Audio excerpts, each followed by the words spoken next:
18. 마리아 드미트리예브나는 복도에서 흐느끼는 소냐를 보고 모든 것을 털어놓게 했다. 그러고는 나타샤의 편지를 빼앗아 읽은 뒤 편지를 손에 들고 나타샤의 방으로 들어갔다.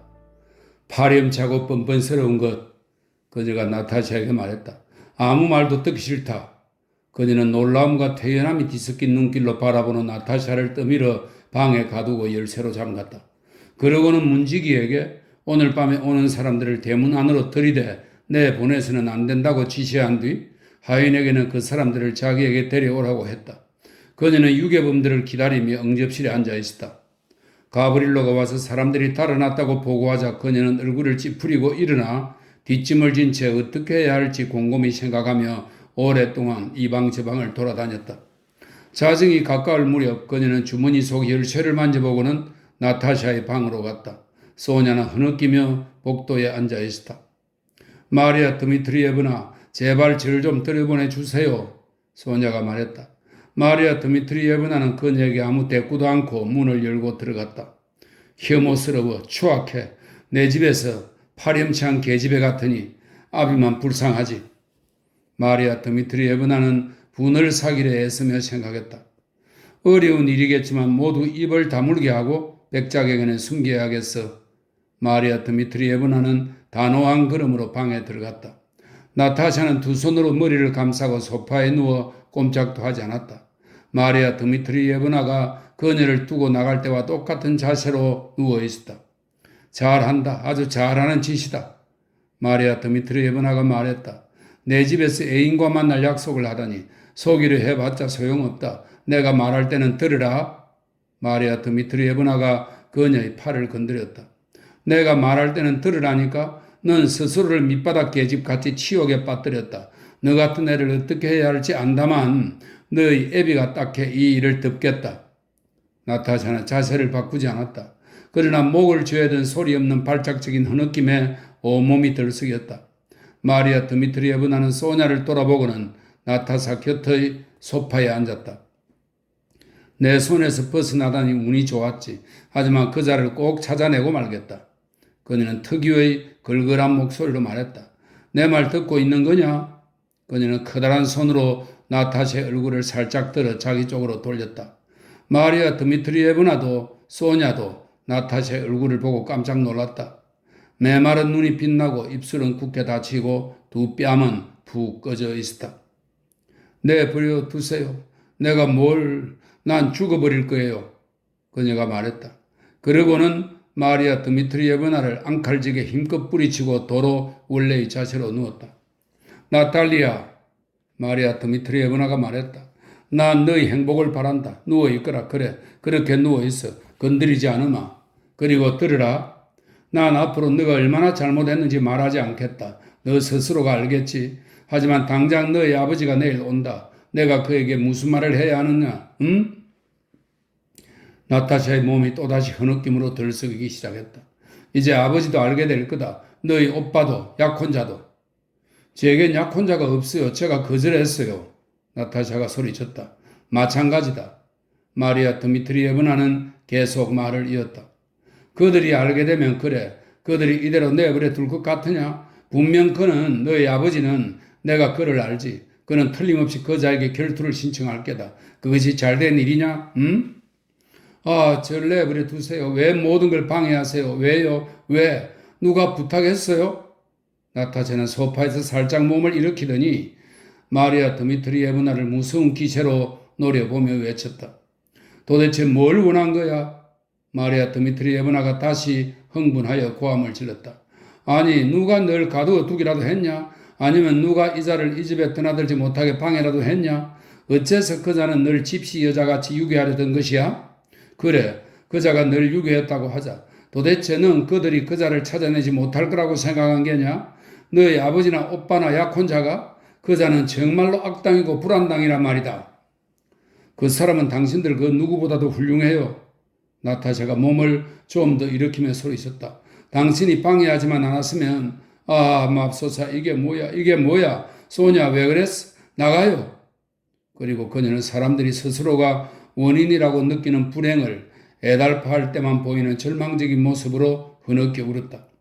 마리아 드미트리예브나가 다시 입을 열려 했지만 나타샤가 소리쳤다. 나가요, 나가. 당신들 모두 날 증오하잖아요. 경멸하잖아요. 그러더니 다시 소파에 몸을 던졌다. 마리아 드미트리예브나는 얼마 동안 더 나타샤에게 훈계를 했다. 그리고 이 모든 일을 백작에게 숨겨야 하며 만약 나타샤가 모든 것을 잊고 무슨 일이 일어났다는 기색을 누구에게도 보이지 않으면 아무도 이 일을 알지 못할 것이라는 생각을 그녀에게 불어넣었다. 나타샤는 대꾸하지 않았다. 더 이상 흐느끼지도 않았지만 오한으로 바들바들 떨기 시작했다. 마리아 드미트리예브나는 나타샤에게 베개를 받쳐주고 이불을 2장 덮어준 뒤 보리수꽃을 우린 차를 직접 가져다 주었다. 그러나 나타샤는 그녀가 부르는 소리에 아무 반응을 보이지 않았다. 자게 두어라. 마리아 드미트리예브나는 나타샤가 잠들었다고 생각한 듯 방에서 나가며 말했다. 그러나 나타샤는 자지 않았다. 그녀는 창백한 얼굴로 부릅뜬 2눈을 고정한 채 정면을 똑바로 바라보고 있었다. 그날 밤 내내 나타샤는 자지도 않고 울지도 않았으며 몇 번이고 일어나 자기 쪽으로 다가온 소냐와 말도 하지 않았다. 다음 날 아침 식사 전에 일리아 안드레이치 백작이 약속대로 모스크바 근교에서 돌아왔다. 그는 매우 쾌활했다. 구매자와의 일이 잘 풀려서 이제 그를 모스크바에 붙잡아 두고 그리운 백작 부인에게서 떼어놓던 것은 더 이상 아무것도 없었다. 마리아 드미트리예브나는 그를 맞이하며 전날 나타샤가 몸이 무척 안 좋아져서 의사를 불렀지만 지금은 한결 나아졌다고 알렸다. 나타샤는 이날 아침 자기 방에서 나오지 않았다. 그녀는 거칠어진 입술을 굳게 다물고 메마른 눈을 고정한 채 창가에 앉아 거리의 행인들을 불안하게 바라보고 방으로 들어오는 사람들을 초조하게 돌아보기도 했다. 그의 소식을 기다리는 듯 그가 직접 찾아오거나 편지하기를 기다리는 듯 했다. 백작이 방에 들어섰을 때 그녀는 남자 발걸음 소리에 불안한 빛으로 고개를 돌렸다. 그녀의 얼굴이 이전의 차가운 심지어 악의에 찬 표정을 띄었다. 그녀는 일어서지도 않았다. 무슨 일이냐 우리 천사 아픈 게냐? 백작이 물었다. 나타샤는 잠시 침묵했다. 네 아파요. 그녀가 대꾸했다. 왜 그렇게 비탄에 빠진 얼굴이냐고 약혼자와 무슨 일이 있었던 게 아니냐고 걱정스레 묻는 백작의 질문에 그녀는 아무 일도 아니라고 장담하며 걱정하지 말라고 부탁했다. 마리아 드미트리예브나가 백작에게 아무 일도 없었다는 나타샤의 화근을 보증해 주었다. 백작은 딸의 꾀병과 낙심, 소냐와 마리아 드미트리예브나의 당혹스러운 얼굴에서 자신이 없는 동안 분명 무슨 일이 일어났음을 느꼈다. 그러나 사랑하는 딸에게 무언가 수치스러운 일이 일어났다고 생각하는 것은 그에게 너무 두려운 일이었다. 그는 자신의 유쾌한 평온을 너무도 사랑해서 이것저것 해묻기를 피하고 별다른 일은 없었다고 계속 스스로를 설득하려 했었다. 다만 딸의 몸이 안 좋아서 시골로 떠나는 것이 연기된 점이 애석할 뿐이었다. 19. 아내가 모스크바에 온 날 이후로 피에르는 그녀와 함께 있지 않으려는 목적으로 어디든 떠나려고 했다. 로스토프가 사람들이 모스크바에 도착하고 곧 그는 나타샤가 불러일으킨 느낌 때문에 부득이 자신의 계획을 서둘러 실행에 옮겼다. 그는 이오시프 알렉세예비치의 문서를 건네주겠다고 오래전부터 약속한 고인의 미망인을 만나기 위해 트베리로 갔다. 모스크바에 돌아온 피에르는 안드레이 볼콘스키 공작과 그의 약혼녀에 관한 매우 중요한 일로 방문을 청한 마리아 드미트리예브나의 편지를 받았다. 피에르는 나타샤를 피해왔다. 자신이 그녀에게 품은 감정이 기혼자가 친구의 약혼녀에게 마땅히 가져야 했던 감정 그 이상으로 느껴졌던 것이다. 그런데 어떤 운명이 계속해서 그와 그녀를 하나로 엮고 있었다. 무슨 일이 일어난 걸까? 그리고 그 일이 나와 무슨 관련이 있다는 말인가? 그는 마리아 드미트리예브나의 집에 가려고 옷을 입으며 생각에 잠겼다.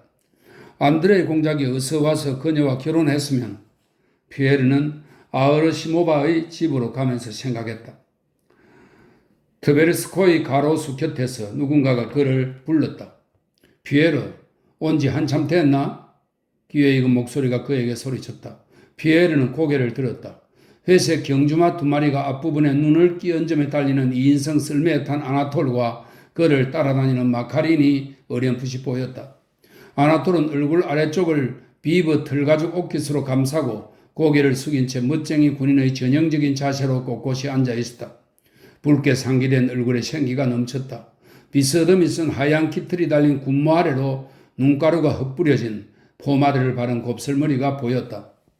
그래, 정말이지 진정한 현자가 저기 있군. 피에르는 생각했다. 현재의 만족 외에 앞날에 놓인 것은 아무것도 보지 않아. 무엇에도 불안을 느끼지 않지. 그러니 늘 쾌활하고 불만도 없고 태평한 거지. 저 인간처럼 될 수 있다면 무엇든 내줄 텐데. 피에르는 질투를 느끼며 생각했다. 아으르시모바의 집에 도착하자 현관방에서 하인이 피에르의 외투를 벗겨주며 마리아 드미트리예브나가 침실로 와주기를 청했다고 말했다. 호월의 문을 연 피에르는 야위고 창백하고 성난 얼굴로 창가에 앉아있던 나타샤를 보았다. 그녀는 그를 돌아보고 얼굴을 찌푸리더니 차가운 위험이 어린 표정으로 호월에서 나갔다. 무슨 일이 있었습니까? 피에르는 마리아 드미트리예브나의 방에 들어서며 물었다. 멋진 일이 있었지. 마리아 드미트리예브나가 대답했다. 58년을 살아오면서 이런 남부끄러운 일은 본 적이 없네.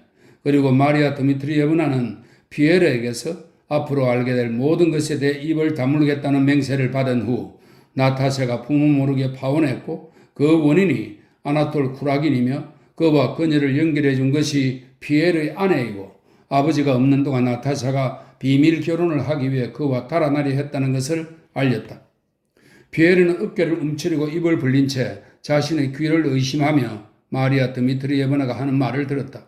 그토록 열렬한 사랑을 받던 안드레이 공작의 약혼녀가 예전의 그 사랑스럽던 나타샤 로스토바가 볼콘스키 대신에 이미 결혼까지 한 멍청이 아나톨을 선택하고 피에르는 그의 결혼에 대한 비밀을 알았다. 이런 설명이 있습니다.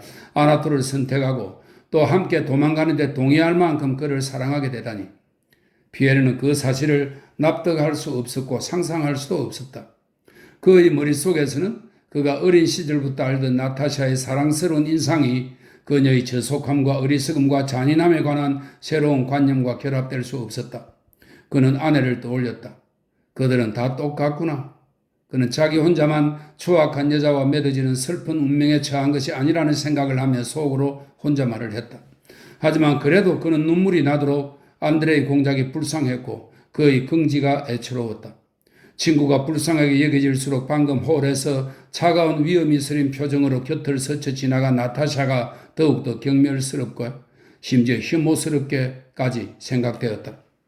그는 나타샤의 영혼에 절망과 수치와 모멸이 넘쳐나고 있었다는 것을, 그녀의 얼굴이 무심결에 침착한 위험과 엄격함을 띠인 것은 그녀 탓이 아니었다는 것을 몰랐다. 어떻게 결혼을 한단 말입니까? 피에르는 마리아 드미트리예브나에게 말했다. 그자는 결혼할 수 없었습니다. 이미 결혼한 몸입니다. 시간이 갈수록 더 심각해지는구나. 마리아 드미트리예브나가 말했다.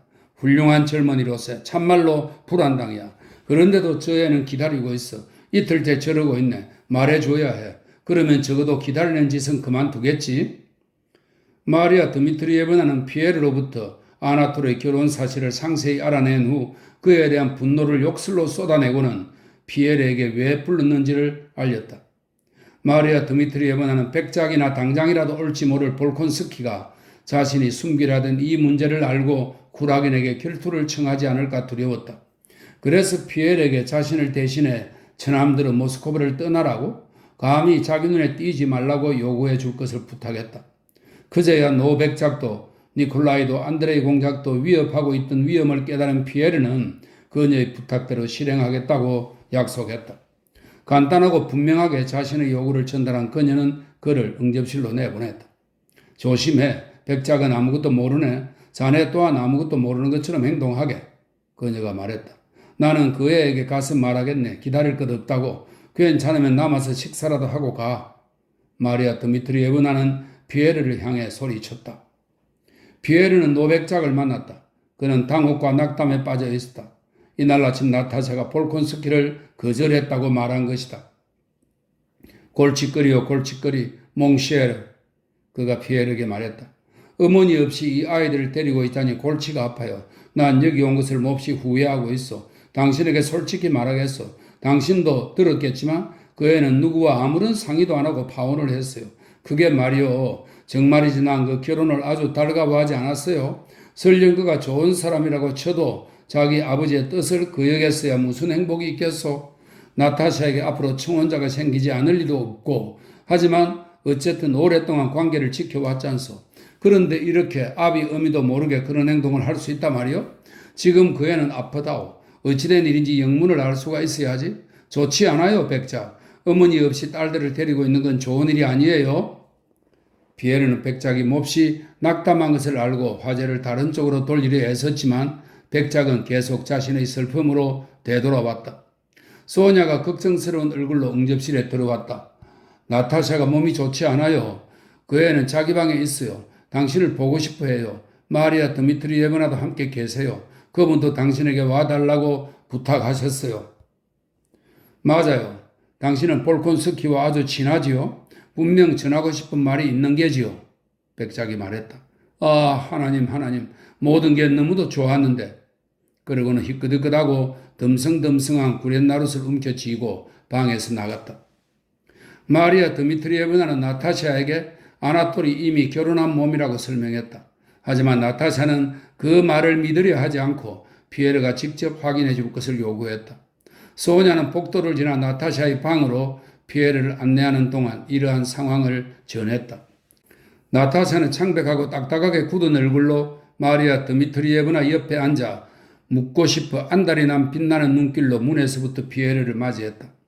그녀는 미소를 짓지도 그에게 고개를 끄덕이지도 않고 고집스럽게 그를 쳐다보았다. 그녀의 시선은 오직 이전만을 묻고 있었다. 아나톨과의 관계에서 그는 친구인가? 아니면 다른 사람들과 똑같은 적인가? 그녀에게 피에르 자체는 존재하지도 않는 듯했다. 이 사람은 전부 알고 있다. 마리아 드미트리예브나가 피에르를 가리키며 나타샤를 향해 말했다. 내 말이 사실인지 아닌지 이 사람에게 들어보거라. 총에 맞아 상처를 입고 궁지에 몰린 짐승이 가까이 다가오는 사냥개와 사냥꾼들을 볼 때처럼 나타샤는 이쪽 저쪽 번갈아 쳐다보았다. 나탈리아 일리니치나. 피에르는 눈을 내리깔고 그녀에 대한 연민과 자신이 해야만 했던 수술에 대한 혐오를 느끼며 입을 열었다. 사실이든 아니든 그건 당신과 아무 상관없는 문제여야 합니다. 왜냐하면 그럼 그 사람이 결혼했다는 게 사실이 아닌가요? 아니요, 그건 사실입니다. 결혼을 했군요. 오래됐나요? 그녀가 다시 물었다. 맹세할 수 있어요? 피에르는 그녀에게 맹세했다. 그 사람이 아직 이곳에 있나요? 그녀는 재빨리 물었다. 네, 방금 전에 보았습니다. 그녀는 말할 기운을 잃은 듯 혼자 있게 해달라고 손짓했다. 23. 피에르는 남아서 식사를 하지 않고 즉시 방에서 나와 그곳을 떠났다. 그리고 아나톨 쿠라긴을 찾기 위해 시내로 갔다. 지금 그는 아나톨 생각만 하면 피가 전부 심장으로 쏠려 숨을 쉬기가 힘들었다. 언덕에도 집시들의 거처에도 코모네노에도 그는 없었다. 피에르는 클럽으로 갔다. 클럽에서는 모든 것이 평상시의 질서대로 흘러가고 있었다. 식사로 모인 손님들은 여기저기 무리지어 앉아 있다가 피에르와 인사를 나누며 도시의 새로운 소식들에 대해 말했다. 피에르의 지인 관계와 습관을 알고 있던 하인이 그와 인사를 나눈 뒤 작은 식당에 그를 위한 자리가 마련되어 있다고. 미하일 자리치 공작은 도서실에 있고 파벨 티모페이치는 아직 오지 않았다고 알려주었다. 피에르의 지인 가운데 한 사람이 날씨에 관한 대화를 나누다가 도시에 소문이 나도는 쿠라긴의 로스토바 유괴 사건에 대해 들었느냐고, 그것이 사실이냐고 그에게 물었다. 피에르는 웃음을 터뜨리며 그것은 말도 안 되는 이야기라고. 왜냐하면 자신이 방금 로스토프가에서 오는 길이기 때문이라고 말했다. 그는 사람들에게 아나톨에 대해 물었다. 한 사람은 아나톨에 아직 오지 않았다고, 또 한 사람은 아나톨이 오늘 식사하러 올 것이라고 말했다. 피에르는 자신의 마음속에서 무슨 일이 일어나는지 모르는 태평하고 무심한 사람들의 무리를 보고 있자니 이상한 기분이 들었다. 그는 이 홀 저 홀 돌아다니며 모두 모이기를 기다렸다. 그러나 아나톨을 기다리다 참다 못한 피에르는 식사를 하지 않고 집으로 갔다. 아나톨은 그날 돌로프의 집에서 식사를 하며 실패로 돌아간 이 사태를 어떻게 수습할지에 대해 그와 의논했다. 그는 로스토바를 반드시 만나야 할 것 같았다. 저녁에 그는 이 만남을 성사시킬 방법을 상의하기 위해 누나를 찾았다. 피에르가 모스크바 전체를 부질없이 쏘다니다 집에 돌아왔을 때 시종이 아나톨 바실리에비치 공작이 백작 부인의 방에 있다고 보고했다. 백작 부인의 응접실에는 손님이 가득했다. 그는 돌아와서 처음 보는 아내에게 인사도 없이 응접실로 들어갔고 아나톨을 발견하자 그에게 다가갔다. 이 순간 그에게는 어느 때보다 그녀가 더욱 정오스러웠다. 아, 피에르, 백작 부인이 남편에게 다가오며 말했다. 당신은 우리 아나톨이 어떤 상황에 처했는지 모르죠? 그녀는 남편의 떨구어진 머리에서, 얼굴에서, 빛나는 눈에서, 단호한 걸음에서 자신이 알고 있던, 그리고 또 로프와의 결투 이후 몸소 겪은 적이 있는 그 광기와 힘의 무시무시한 표출을 보고 말을 멈추었다. 당신들은 어디에나 타락과 악을 몰고 다니는군? 피에르가 아내에게 말했다. 아나톨, 같이 갑시다. 당신과 할 이야기가 있습니다. 그는 프랑스어로 말했다. 아나톨은 누나를 돌아보고는 피에르를 따라갈 각오를 한 듯 순순히 일어섰다. 피에르가 그의 팔을 잡고 끌어당기며 응접실을 나섰다. 당신이 감히 내 응접실에서 엘렌이 소곤거렸다. 그러나 피에르는 대꾸도 않고 방에서 나갔다. 아나톨은 평소처럼 씩씩한 걸음으로 그를 뒤따랐다. 그러나 얼굴에는 불안한 기색이 뚜렷했다. 자기 서재로 들어간 피에르는 문을 닫고 아나톨을 쳐다보지도 않은 채 말했다. 로스토바 백작 영에게 결혼하겠다고 약속했습니까? 그녀를 유괴하려 한 겁니까? 친구, 아나톨은 프랑스어로 대답했다. 모든 대화가 프랑스어로 이루어졌다. 나에게는 그런 말투로 묻는 신문에 대답할 의무가 없다고 생각하는데요. 그때까지 창백했던 피에르의 얼굴이 광기로 일그러졌다. 그는 커다란 손으로 아나톨의 군복깃을 움켜쥐고 아나톨의 얼굴에 겁에 질린 표정이 역력히 떠오를 때까지 마구 흔들었다. 내가 당신과 해야 할 이야기가 있다고 말할 때는 피에르가 똑같은 말을 되풀이했다. 이 무슨 멍청한 짓입니까, 네? 아나톨은 천과 함께 뜯겨나간 옷깃 단추를 만지며 말했다. 당신은 악당이고 불안당이요. 이걸로 당신의 머리통을 박살내는 기쁨으로부터 무엇이 날 막아줄지 모르겠소? 피에르는 프랑스어로 했기 때문에 몹시 부자연스러운 표현으로 말했다. 그는 무거운 서진을 한 손에 쥐고 위협적으로 치켜들었다가 곧 제자리에 황급히 내려놓았다. 그녀에게 결혼하자고 약속했습니까? 난 생각지도 않았습니다. 어쨌든 난 결코 약속한 적이 없습니다. 왜냐하면 피에르가 말을 가로막았다. 당신에게 그녀의 편지가 있지요? 편지를 가지고 있지요? 피에르가 아나톨에게 바싹 다가가며 거듭 물었다. 아나톨은 그를 흘끗 쳐다보고는 즉시 주머니에 손을 쑤셔 넣어 종이 조각을 꺼냈다. 피에르는 아나톨이 건넨 편지를 쥐고는 앞을 가로막은 탁자를 밀치고 소파에 털썩 주저앉았다. 아무 짓도 하지 않을 테니 걱정하지 마시오. 피에르는 아나톨의 겁에 질린 몸짓에 대한 대꾸로 이렇게 말했다. 편지 한번 피에르는 스스로를 위해 복습하듯 말했다. 두 번째, 그는 잠시 침묵하다가 다시 자리에서 일어나 걸음을 옮기며 말을 이었다. 당신은 내일 모스크바를 떠나야 합니다. 하지만 내가 어떻게? 세 번째, 피에르는 그의 말을 듣지 않고 계속 말했다. 당신은 당신과 백작영의 사이에 무슨 일이 있었는지 절대 한마디도 해서는 안 됩니다. 당신이 그렇게 해도 내가 막을 수 없다는 걸 압니다. 하지만 당신 안에 양심의 불꽃이 있다면 피에르는 말없이 여러 번 방안을 거닐었다. 아나톨은 탁자 옆에 앉아 얼굴을 찌푸린 채 입술을 깨물었다. 당신은 당신의 만족 외에 다른 사람들에게도 행복과 평온이 있다는 것을, 당신은 지금 즐기고 싶은 욕망 때문에 인생 전부를 망치고 있다는 것을 결국은 깨닫지 않을 수 없습니다. 내 아내 같은 여자들하고나 어울려 놀아요. 그런 여자들과는 그럴 자격이 있으니까요. 그런 여자들은 당신이 자기들에게 뭘 원하는지 압니다. 그들은 똑같은 방탕의 경험으로 당신을 상대할 만한 무엇을 갖추고 있어요. 그러나 아가씨에게 결혼을 약속하고 속이고 유괴하는 것은 어떻게 당신은 그것이 노인이나 아이를 구타하는 것과 같은 비열한 짓이라는 사실을 모릅니까?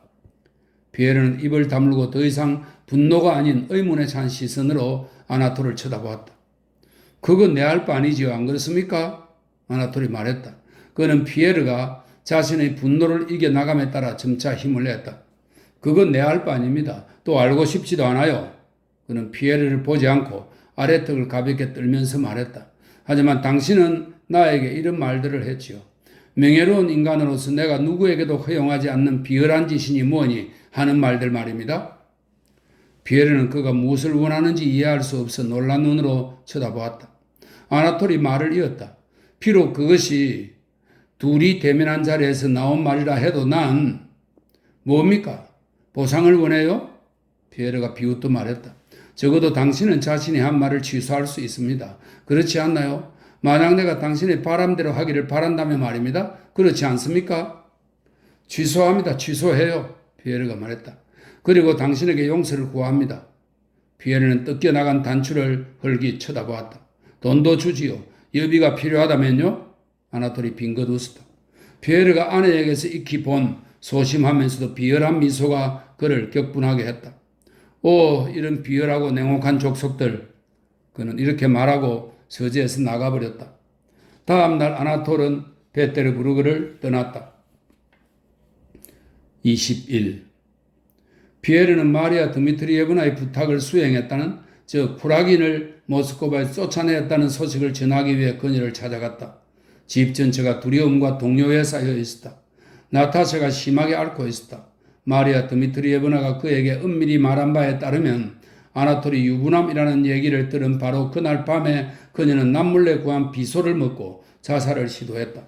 비소를 조금 삼키고서 그녀는 너무 겁이 난 나머지 소냐를 깨워 자신이 한 일을 알렸다.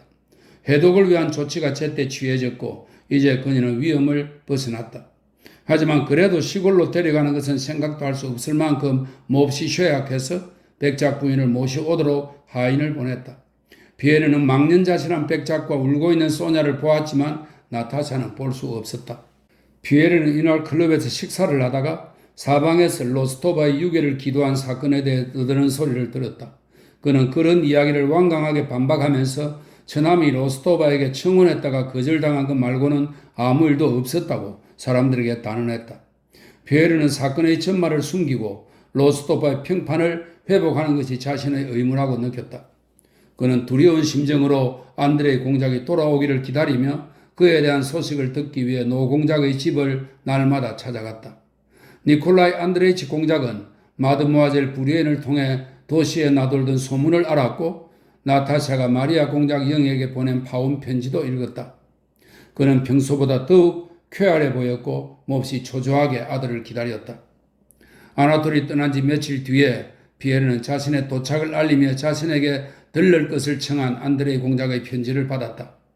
모스크바에 온 안드레이 공작은 집에 도착하자마자 아버지로부터 나타샤가 마리아 공작 영에게 보낸 파운 편지를 받았고 마드무아젤 부리엔이 마리아 공작 영에게서 그 편지를 훔쳐 공작에게 전했다.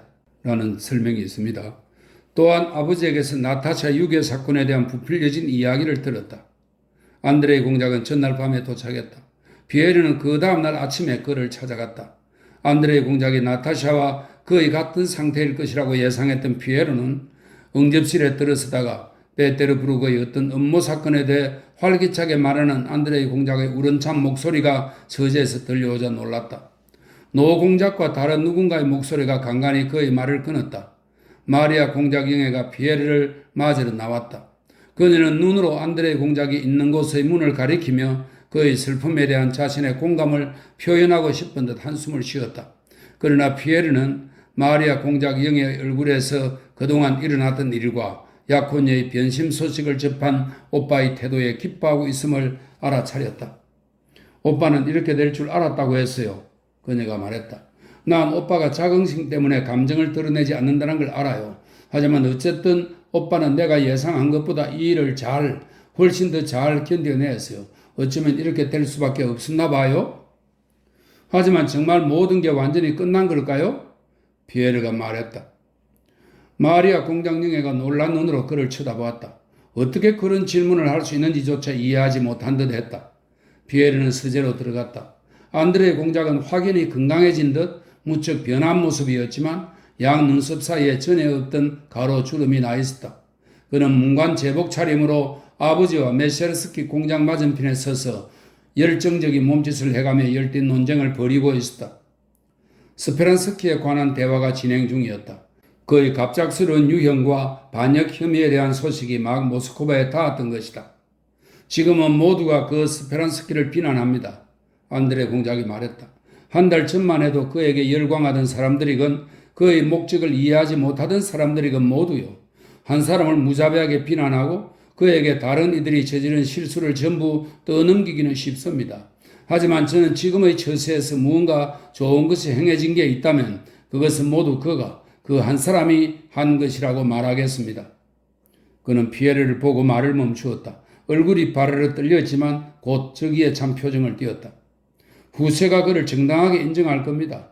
그는 말을 마무리하고 피에르를 돌아보았다. 어떻게 지냈나? 계속 뚱뚱해지는군. 그는 활기차게 말했지만 새로 나타난 주름이 이마에 더욱 깊이 파였다. 그래, 난 건강해. 그는 피에르의 물음에 답하면서 가볍게 웃었다. 피에르에게는 그의 쓴 웃음이 건강하지. 하지만 아무도 나의 건강을 필요로 하지 않는군 하고 말하는 것이 분명하게 느껴졌다. 폴란드 국경부터 끔찍했던 도로 사정에 대해 서비스에서 피에르를 아는 사람들을 만난 일에 대해 아들을 위한 교사로 외국에서 데려온 데살시에 대해 피에르와 몇 마디 주고받은 뒤 안드레 공작은 두 노인 사이에 계속 오가던 스페란스키에 대한 대화에 다시 끼어들었다. 만약 반역 행위가 있고 그와 나폴레옹이 내통한 증거가 있다면 공표될 겁니다. 그는 열을 올리며 초조하게 말했다. 전 개인적으로 스페란스키를 좋아하지 않고 좋아한 적도 없습니다. 하지만 전 정의를 사랑합니다. 지금 피에르는 단지 마음 깊은 곳의 너무도 고통스러운 생각들을 억누르기 위해 자신과 상관없는 문제에 대해 지나치게 흥분하고 논쟁하려는 자신이 너무나 잘 아는 욕구를 친구에게서 확인하고 있었다. 메세르스키 공작이 떠나자 안드레이 공작은 피에르의 팔을 잡고 자신에게 마련된 방으로 가자고 했다. 방에는 접이식 침대가 펼쳐져 있고 여행 가방들과 괴짝들이 열린 채 놓여 있었다. 안드레이 공작은 그중 하나로 다가가 귀중품 함을 열었다. 귀중품 함에서 그는 종이 꾸러미를 꺼냈다. 그는 이 모든 것을 말없이 매우 신속하게 했다. 그는 몸을 일으키고 기침을 했다. 그리고 얼굴을 찌푸리며 입술을 굳게 다물었다. 내가 자네에게 걱정을 끼치고 있다면 용서하게. 피에르는 안드레이 공작이 나타샤에게 대해 말하고 싶어하는 것을 깨달았다. 그러자 피에르의 넓적한 얼굴에 유감과 연민이 떠올랐다. 피에르의 얼굴 표정이 안드레이 공작의 화를 돋구었다. 그는 단호하고 날카롭고 불쾌한 음색으로 말을 이었다. 난 로스토브 백작 영예로부터 파온 편지를 받았네. 그리고 자네 처남이 그녀에게 청혼을 했다든가 하는 그 비슷한 소문이 내 귀에까지 들려오더군. 사실인가? 사실이기도 하고 아니기도 합니다. 피에르가 입을 열었다. 그러나 안드레이 공작이 그의 말을 가로막았다. 그녀의 편지들이네. 그가 말했다. 초상도. 그는 탁자에서 꾸러미를 집어 피에르에게 건넸다. 백작 영에게 전해주어. 보게 되면 말이야. 그녀는 매우 아픕니다. 피에르가 말했다. 그럼 그녀가 아직 이곳에 있다는 건가? 안드레 공작이 말했다. 구라긴 공작도? 그가 재빨리 다시 물었다. 그는 오래전에 떠났습니다. 그녀는 죽을 뻔했지요. 그녀가 아프다니 참 안 됐군. 안드레 공작이 말했다. 그는 아버지처럼 저기에 찬 차갑고 불쾌한 선웃음을 지었다. 하지만 결국 쿠라긴 씨는 로스토바 백작 영에게 청혼을 하지 않았군. 안드레 공작이 말했다. 그는 여러 번 콧방귀를 뀌었다. 유부남이라 결혼할 수 없었습니다. 피에르가 말했다. 안드레 공작은 또다시 자기 아버지를 떠올리게 하는 불쾌한 웃음을 터뜨렸다. 그는 지금 어디 있나? 자네 처남 말일세. 내가 알 수 없을까? 그가 말했다. 그는 떠났습니다. 페테르. 하지만 나도 모릅니다. 피에르가 말했다. 그래 뭐 상관없어. 안드레 공작이 말했다. 로스토바 백작 영에게 전해줘. 그녀는 예나 지금이나 완전히 자유롭다고. 내가 행복을 바란다고 말이야. 피에르는 두 손으로 종이 꾸러미를 쥐었다. 안드레 공작은 무언가 더 해야 할 말을 떠올리는 듯 혹은 피에르가 무언가 말하지 않을까 기대하는 듯 피에르를 뚫어지게 바라보았다. 들어봐요. 우리가 페테르부르크에 산 논쟁을 기억합니까? 피에르가 말했다. 기억해요? 기억해. 안드레 공작이 서둘러 대답했다. 난 타락한 여자를 용서해야 한다고 말했지. 하지만 내가 용서할 수 있다고는 말하지 않았어. 난 그렇게 못해. 이 일을 그것과 비교할 수 있을까요? 피에르가 말했다. 안드레 공작이 말을 가로막았다. 그는 날카롭게 외쳤다. 다시 그녀에게 청혼하고 관대함을 보여라. 뭐 그런 말인가? 그래, 대단히 고결한 행동이지. 하지만 난 그 신사의 자취를 따를 수 없어. 자네가 내 친구로 남기를 바란다면 나에게 절대로 이 모든 것에 대해 말하지 말아줘. 그럼 잘 가게. 자네가 전해줄 거지? 피에르는 방을 나와 노공작과 마리아 공작 영에게 갔다. 노인은 평소보다 더 활기차 보였고 마리아 공작 영에는 여느 때와 똑같았다. 그러나 피에르는 그녀 안에서 오빠에 대한 연민을 넘어 오빠의 결혼이 깨진 데 대한 기쁨을 보았다. 그들을 보며 피에르는 두 사람 다 로스토프가에 대해 얼마나 경멸과 적의를 품었던가를 깨달았고 그들 앞에서는 안드레 공작을 어떤 사람으로도 바꿀 수 있었을 그 이름을 상기시키는 것조차 불가능하다는 사실을 깨달았다. 식사를 하는 동안 대화는 눈앞에 둔 전쟁에 관한 것으로 접어들었다. 안드레 공작은 쉴 새 없이 말하며 때로는 아버지와 때로는 스위스인 교사 데상과 논쟁을 했고 평소보다 더 활기차 보였다. 피에르는 그 활기의 정신적 원인을 너무도 잘 알았다. 22. 그날 밤 피에르는 임무를 수행하기 위해 로스토프가 사람들을 찾아왔다. 나타샤는 침대에 누워 있었고 백작은 클럽에서 아직 돌아오지 않았다. 피에르는 소냐에게 편지를 건넨 뒤 안드레 공작이 그 소식을 어떻게 받아들였는지 알고 싶어 하던 마리아 드미트리예브나에게 갔다. 10분 후 소냐가 마리아 드미트리예브나의 방에 들어왔다. 나타샤가 표트르 키릴로비치 백장님을 꼭 만나고 싶어 해요. 그녀가 말했다. 아니, 어떻게 이 사람을 그의 방으로 데려간단 말이냐? 너희들 방은 치우지도 않았는데? 마리아 드미트리예브나가 말했다. 아니요, 나타샤가 옷을 입고 응접실에 나왔어요. 소냐가 말했다. 마리아 드미트리예브나는 그저 어깨를 으쓱했다. 백작 부인은 언제 오려나? 그 여자가 내 피를 완전히 말리는군. 자네 조심하게. 그 애한테 다 말하면 안 돼. 그녀가 피에르에게 말했다. 그 애를 나무랄 자신이 없어. 딱해. 너무 딱해. 햇스각에 야윈 나타샤가 딱딱하게 굳은 창백한 얼굴로 응접실 한가운데 서 있었다. 피에르가 예상했던 부끄러워하는 얼굴은 전혀 아니었다. 피에르가 문가에 나타나자 그녀는 그에게 다가가야 할지 기다려야 할지 망설이는 듯 허둥지둥했다. 피에르는 서둘러 그녀에게 다가갔다. 그는 그녀가 여느 때처럼 손을 내밀 것이라고 생각했다. 하지만 그녀는 그에게 다가오다가 걸음을 멈추더니 노래하러 홀 가운데로 나설 때와 완전히 같은 자세로 그러나 전혀 다른 표정으로 두 손을 죽은 듯이 쭉 늘어뜨린 채 무겁게 숨을 몰아쉬었다. 표트르 키릴리치, 그녀는 빠르게 말하기 시작했다. 볼콘스키 공작은 당신의 친구였죠? 지금도 당신의 친구죠. 그녀는 고쳐 말했다. 그녀에게는 모든 것이 그저 과거의 일일 뿐 이제는 전부 달라진 것처럼 여겨졌다. 그가 그때 당신과 의논하라고 말했었는데 피에르는 그녀를 보며 말없이 코로 거칠게 숨을 쉬었다.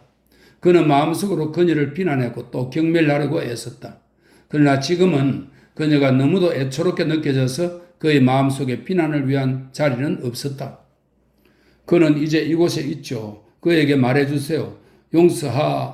날 용서하라고요? 그녀는 말을 멈추고 더욱 가쁘게 숨을 몰아쉬기 시작했다. 그러나 울지는 않았다. 네, 그에게 말하겠습니다. 피에르가 대답했다. 하지만 그는 무슨 말을 해야 할지 몰랐다. 나타샤는 피에르의 머릿속에 떠올랐을지도 모를 생각에 놀란 듯 했다. 아니요, 난 알아요. 모든 게 끝났어요. 그녀는 서둘러 말했다. 아니요, 결코 있을 수 없는 일이에요. 다만 내가 그에게 안긴 불행이 날 고통스럽게 하고 있어요. 그에게 이렇게만 전해주세요. 내가 용서를 구한다고요? 모든 것에 대해 날 용서하라고요. 그녀는 온몸을 떨며 의자에 앉았다. 이제껏 한 번도 경험하지 못한 연민의 감정이 피에르의 영혼을 가득 채웠다. 그에게 말하겠습니다. 다시 한번 그에게 다 말하겠습니다. 피에르가 말했다. 하지만 한 가지 알고 싶은 게 뭘 알고 싶으세요? 나타샤의 시선이 물었다. 알고 싶습니다. 당신이 피에르는 아나토를 어떻게 불러야 할지 몰랐고 그를 떠올리며 얼굴을 붉혔다. 당신이 어쩌다 그 악한 인간을 사랑했는지 그를 악하다고 말하지 마세요. 나타샤가 말했다. 하지만 난 아무것도 모르겠어요. 그녀는 다시 울먹이기 시작했다. 연인과 다정과 사랑의 감정이 한층 강하게 피에르를 사로잡았다. 그는 안경 밑으로 눈물이 흐르는 것을 느끼며 그녀가 모르길 바랐다. 더 이상 아무 말도 하지 맙시다, 나의 친구. 피에르가 말했다. 그의 온화하고 부드럽고 진심 어린 목소리가 나타샤에게 불현듯 너무도 이상하게 느껴졌다. 더 이상 말하지 맙시다, 나의 친구. 내가 그에게 전부 말하겠습니다. 그러나 한 가지만 부탁하겠습니다. 날 당신의 친구로 여겨주세요. 만약 당신에게 도움이, 조언이 필요하거든, 그저 누군가에게 마음을 털어놓아야 하거든, 지금이 아니라 마음이 맑아지게 되거든, 날 떠올려 주십시오. 그는 그녀의 손을 잡고 입을 맞추었다. 그럴 수만 있다면 난 행복할 겁니다. 피에르는 말을 하고 어찌할 바를 몰랐다. 내게 그렇게 말하지 마세요. 난 그런 말을 들을 가치가 없어요. 나타샤는 이렇게 외치고 응접실에서 나가려 했다. 그러나 피에르가 그녀의 팔을 잡았다. 그는 무언가 더 말해야 한다는 것을 알았다. 하지만 그 말을 하고 나서 그는 자기 말에 스스로 놀랐다. 그만해요. 당신의 모든 인생은 저 앞에 있어요. 그가 그녀에게 말했다. 나의 인생이라고요? 아니요, 내 인생은 다 끝났어요. 그녀는 수치와 자기 비하에 젖은 어조로 말했다. 다 끝났다니요? 그가 그녀의 말을 되받았다. 만일 내가 이런 남자가 아니라 세상에서 가장 잘생기고 가장 똑똑하고 가장 훌륭한 남자라면, 그리고 자유로운 몸이라면 난 당장 무릎 꿇고 청혼하며 당신의 사랑을 구했을 겁니다. 나타샤는 지난 많은 날들 이후 처음으로 감사와 애정의 눈물을 흘리며 피에르를 쳐다보고는 방에서 나갔다. 피에르도 그녀를 뒤따라 현관방으로 뛰어가다시피 했다. 그는 목이 맬 듯한 애정과 행복의 눈물을 억누르며 소매에 팔을 끼우지도 않은 채 외투를 걸치고 쓸매에 올라탔다. 이제 어디로 모실까요? 마부가 물었다. 어디로? 그는 스스로에게 물었다. 이제 어디로 갈 수 있단 말인가? 과연 클럽에 가거나 남의 집을 방문할 수 있을까? 자신이 경험한 다정과 사랑의 감정에 비하면, 마지막에 눈물 흘린 눈으로 자신을 바라본 그녀의 부드러워지고 감사에 젖은 시선에 비하면 모든 사람들이 너무나 초라하고 너무나 불쌍해 보였다. 집으로 가세. 영하 10도의 추위에도 아랑곳 않고 피에르는 기쁨에 차서 호흡하고 있던 넓은 가슴의 곰가죽 외투를 활짝 열어젖히며 말했다. 얼어붙었듯 춥고 맑은 날씨였다. 지저분하고 어슴푸레한 거리 위로, 검은 지붕 위로 별이 빛나는 어두운 하늘이 펼쳐져 있었다. 피에르는 하늘만 바라보며 자신의 영혼의 자리에 있던 더 높은 곳에 비할 때 지상의 모든 것이 처한 모욕적인 비천함을 느끼지 않았다. 아르바트 광장 입구에 들어서자 별이 빛나는 어두운 하늘의 광대한 공간이 피에르의 눈앞에 펼쳐졌다. 그 하늘 한가운데에 프레치스텐스키 가로수길 위쪽으로 1812년의 거대하고 찬란한 혜성이 떠 있었다. 그것은 사방에 흩뿌려진 별들에 둘러싸였지만 지상과의 가까움으로 하얀 빛과 위로 솟은 긴 꼬리로 다른 모든 별들과 구별되었다. 사람들의 말에 따르면 세상의 온갖 공포와 종말을 예언하던 바로 그 혜성이었다. 하지만 찬란한 긴 꼬리를 가진 그 밝은 별은 피에르에게 어떤 두려운 감정도 불러일으키지 않았다. 오히려 피에르는 눈물에 젖은 눈으로 그 밝은 별을 기쁘게 바라보았다. 혜성은 이루 말할 수 없이 빠른 속도로 포물선을 그리며 무한한 공간을 날아가다가 갑자기 땅에 꽂힌 화살처럼 검은 하늘에서 스스로 선택한 자리에 착 달라붙어 멈추고는 힘차게 꼬리를 치켜 올리고 희미하게 빛나는 수많은 별들 틈에서 하얀 광채를 빛내며 유의하는 듯 했다.